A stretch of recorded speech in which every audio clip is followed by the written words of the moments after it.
welcome to our video. Today we're going to do a video on what you need to get your car ready and what you need in the car to make the trip from England to Disneyland Paris. I am not gonna lie to you, I don't know anything about this. My husband happens to be a former mechanic, so he will be giving you all the details. He's also got notes in case he misses out on something, but I'm pretty much just here to look pretty today. Right, yeah, so we are travelling to Disneyland Paris.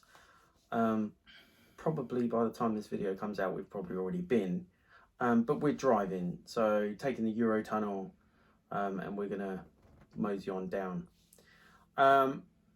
When looking at driving, there are certain things that you need to have for your car.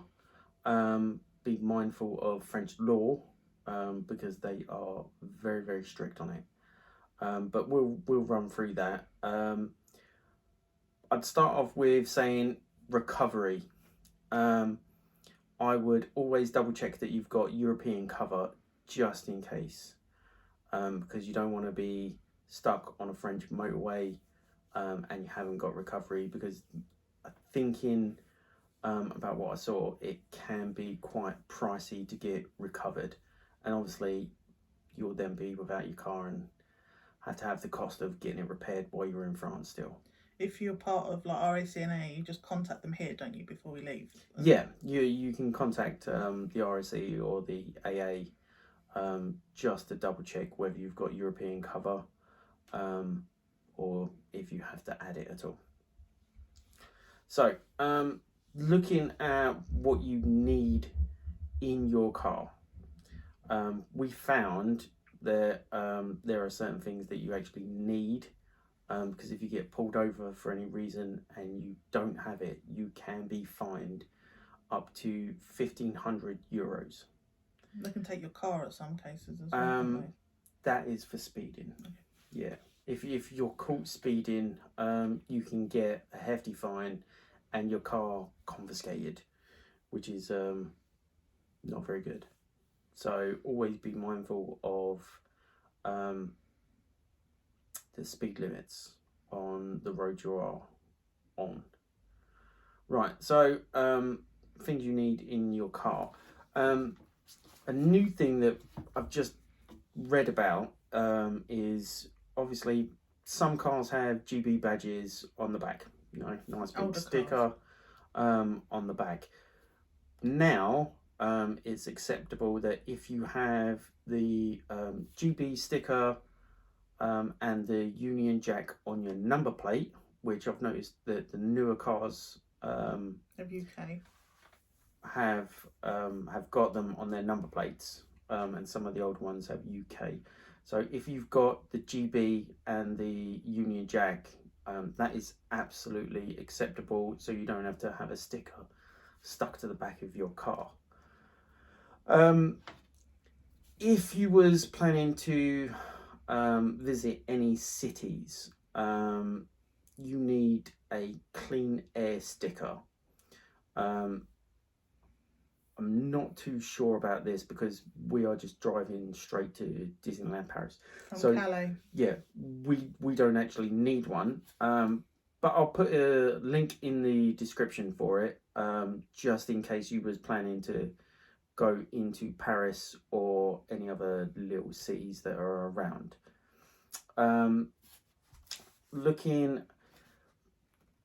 You're gonna need reflective jackets or high-vis vests. You do need one for each passenger that's in the car. Even if they're a child, you still need to have one for them. And they have to be accessible, like they literally have to be in the door of where you are sitting. They can't be in the boot or anything, they have to be with you. Yeah, so we've got a warning triangle if you break down. Some cars already come with them. If they don't, you know, I think they're not that dear. I think they're about £8 and you can get them in Halfords. But that's on the list of something you've got to have in your car. This is quite a new one. The headlamp beam deflectors. Obviously, if you've got an older vehicle that have just got normal halogen bulbs, you will need these the sticker beam deflectors. Um, it would be easy enough just to go to like your local mechanic. They'll be able to do it for you. But a new thing that's come out on the newer vehicles with the intelligent LED lighting, it actually tracks the light, so there's no need for the beam deflectors. It kind of automatically does it itself. Yeah, it automatically does it. I'll put a little picture in of what it says in my manual, because I've got a new car. So we'll put that in. It's called up level lighting. So I'm not too sure what vehicles have it. So it would be something that you would need to check on Your manual. in your manual. Obviously, if you've got an older vehicle that have got halogen bulbs, you will need a spare bulbs. You can buy the little kits once again in Halfords. I think they're about £6. This one I wasn't too sure about, but it's on the list, is a first aid kit. Which technically most cars, even older cars, older cars used to have them in there anyway. Yes, some do. Some of the more prestigious cars, like Mercedes and BMWs, they have them in. Ours didn't. Our new car didn't, but we got ours from Boots for £8 or something. Yeah, you can relatively pick them up cheap. They're not too dear. But you can buy complete kits, travel kits. I've seen them on eBay, Amazon. Oh, that was with the high vis and the triangle, and that was it. So I'll put a link down for the kits themselves. So you if you need it, you can get it, or whether you just need some other little bits, you can purchase it through that. So with that, that's just making sure that's what the French law says, that you have to have it your vehicle while driving in France. Yes. Yeah, that's just a list of stuff. And obviously, like general, have water. I mean, as English, our English law is to have water, to have blankets, and blah blah blah if you're going on travel. Yeah. But that's quite a sensible idea. And if you have room in your car, obviously keep that. Well, especially water, because if you break down and you want to drink, you don't know where you are. GPS system would probably help as well. I know that everyone's got a phone with them these days, but obviously make sure it's charged as you're driving and whatnot if you can. Yeah, we'll get onto the GPS in a little bit. So yeah, obviously if you're gonna be driving to Disneyland Paris or France or Paris, I would always make sure that the car would be ready to have a long journey. So just like checking oil, water, the antifreeze, tyres, pressures and stuff like that. Obviously if you can do it yourself and you know how to do it, it's not a hard job. But most local mechanics will do the checks and stuff for you, relatively cheap. It's not a big deal. So maybe 20-30 quid just to get the car checked over to make sure that it's good to go. So there's a few little things that you can't take into France, which most people probably won't, but just to be mindful, you can't take any meat products with you, so you can't take that through customs. Or dairy. Yeah, dairy is the weird one, because most of you probably have a dairy milk in your glove box. Yeah, and there's fresh fruit, vegetables. Fresh fruit and vegetables, plants. Which I don't know. I mean, I wouldn't take anything if I'm not meant to take it through customs. I won't take it through customs. But if your kid's chomping on an apple like slice or something, I don't know how lenient they would be. Sorry.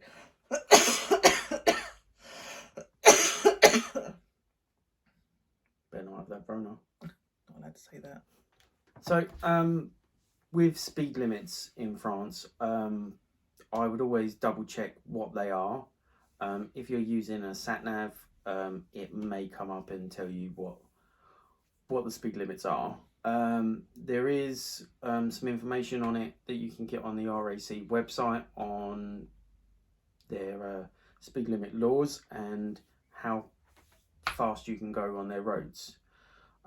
With using sat navs, one thing that the French police frown upon is if you can detect any speed cameras. I don't like it.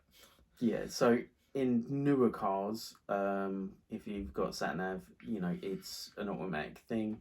You may need to look at turning it off. If you're using your smartphone, see if you can turn it off, because once again, it can be a €1,500 fine and confiscation of your car.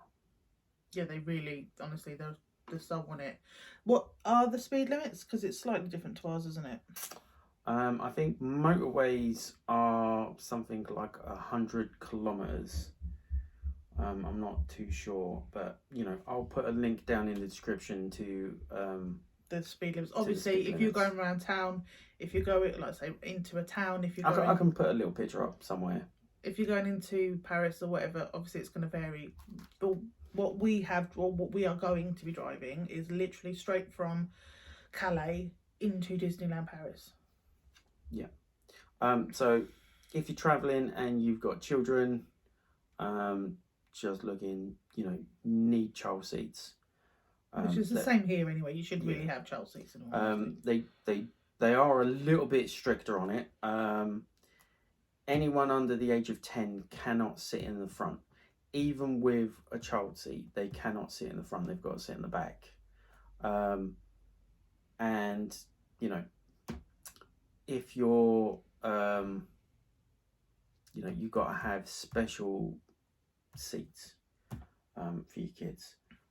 You know, I'll insert a couple of pictures of the type of things that they expect you to have. Looking here, parking. This is a weird one about parking, because they say you can only park on the right hand side. Obviously you're driving on the right hand side, but you can only park on that side. You know, there's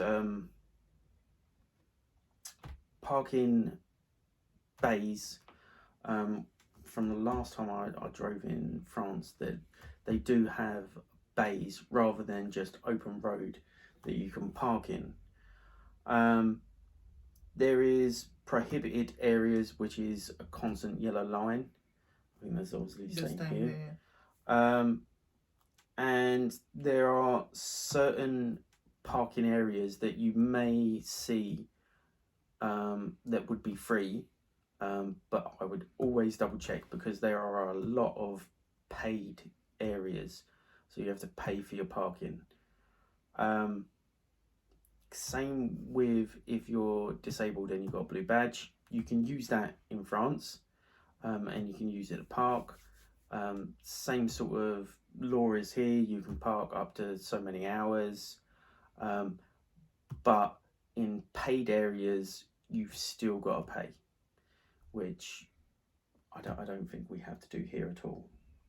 It depends if it's private ground or not, but I would suggest that if you cannot speak French or read French, because there will be signs everywhere, that you get a translator on your phone, so it can roughly. Yeah, I think Google do an app that you can actually take a picture of a foreign word and it translates it for you, so you'll be able to read it. Which I don't think is a bad idea if you can't speak the language or you can't read it. It's always, I mean, we're giving you information to what we know, but you could be going to a completely different place, or have completely different rules, or different towns, like whatever. So it's always best to have a backup and to be mindful of any signs around you. So yeah. Some of the roads in France are private, so you've got toll roads. Once again, your sat nav will show these. Obviously, if you're setting a route, you can avoid them, but looking on a French website, the tolls are about €3 to €5. And they take cash. They do take, obviously, they do take euros, cash, or Visa and credit card. We don't know if we can do it in advance because you had been looking, hadn't you, to see if we could pay. No, not for the toll roads. No, Toll so roads, you have to do it while you're there. Toll roads you have to do as you're going through. So cash, Visa, MasterCard. Thinking of if you're paying with card, we use a Monzo card, a Monzo bank account. Well, our daughters, in fact, we've got a few of them. Yeah, which do not charge any extra fees for using your car abroad. Your card. Charge for your car either. Card abroad. So yeah, if you had a Monzo card, they don't charge you any extra fees or anything like that. So all you pay is what you use, and it's on the Visa exchange rate. So you'd have to check that. It may be a little bit dearer. It may be a little bit cheaper than what you can get. Give it a couple of days prior to going and having a look and see what the exchange rate is. But saying that, the Monzo is a good idea. Say we've got a few of them. Yeah. But I would always carry a bit of cash, like even if it's just in case. Just in case, like so you have a bit of backup. Yeah. So lastly, I would say make sure you have all your documents, because once again, you can be fined if you don't have your documents. Once again, there is a list. Some of them I don't really think you really need to, but if you've got them, take them. It does state that you need to take them. So obviously, driving license, you need that regardless. Another form of ID. So if you're good from here, you have a passport on you. You'd have your passport anyway. Your vehicle insurance document, you need original and not a copy. I don't know how they would know if it's a copy, but it does say original documents. Any recovery documents you've got for your vehicle, so if you've got European cover, always make sure you've got that and a number that you can call. And it does state that you need to take your V5 vehicle registration document with you as well. I don't understand why, and it doesn't really state why, but it does state that you got to take that with you. See, at the end of the day, you're going to be in a foreign country, unless that's your home country and you like go back and forth. But we're going to be in a foreign country. We don't want to annoy them, for starters, because we want to get to the destination that we're going to. We want to be very respectful, which we would expect if someone comes to our country. We would do. I mean, I've been learning French for like over a year just to say hello and goodbye, really, but I've still been doing it. Doesn't mean you have to. It just means that we respect them and we want to show them respect. So whatever they have told us to do on these websites, and we will be checking again before we go, just to make sure that they haven't changed anything or whatnot. We are going to do. This is just information that we are giving you. We are not French law. And as I said, if you check it, even though you might have watched this video, I would still check it prior to going, just in case something has changed. We can't tell you what to do, but this is what they've said for us to do. I've been to France as a younger child or a younger person for the day, not to Disney or Paris, but like to Dunkirk and all that places, like whatever. And we haven't done any of this. We've not looked at any of this. It's just because we're driving and we're adults now. I wasn't in charge of myself then. I'm in charge of myself now. That we want to, basically respect. And you don't want to get in trouble. If you get in trouble, they pull you over. If you have to pay the fine, you think, oh, it doesn't really matter, does it? Because I'm going to be going home later. They can't get me. I'm in England. No, with the fines, it is on the spot as well. So you can't get out of it. Sometimes you wouldn't be able to get out of it because it is literally on the spot. And if you haven't got any money, they will just take you to the police station. Yeah, they'll confiscate your car, I believe, and your passport, so you can't go anywhere. Like it's not just, oh, it doesn't matter, I'm not even from this country, I just won't go back. Well, like, it's not like that. You honestly check it out, and we would suggest you follow the rules. we can't make you do it, but we would suggest you do it because they don't mess around. Like, we've read about people of doing this and then they've had this punishment, or they have had their car taken away, or they have been put in a cell and whatnot. So yeah, this is all the information that we've got for you. And again, this is May 23. Yep. Anything could happen between now and then. They could change the rules. I would watch as many YouTube videos as you want, but I would always check on official websites for any, not just France, any country you're going to. If you're driving, flying, whatever, even if you're going for a holiday, always checks on their laws, always check on their rules.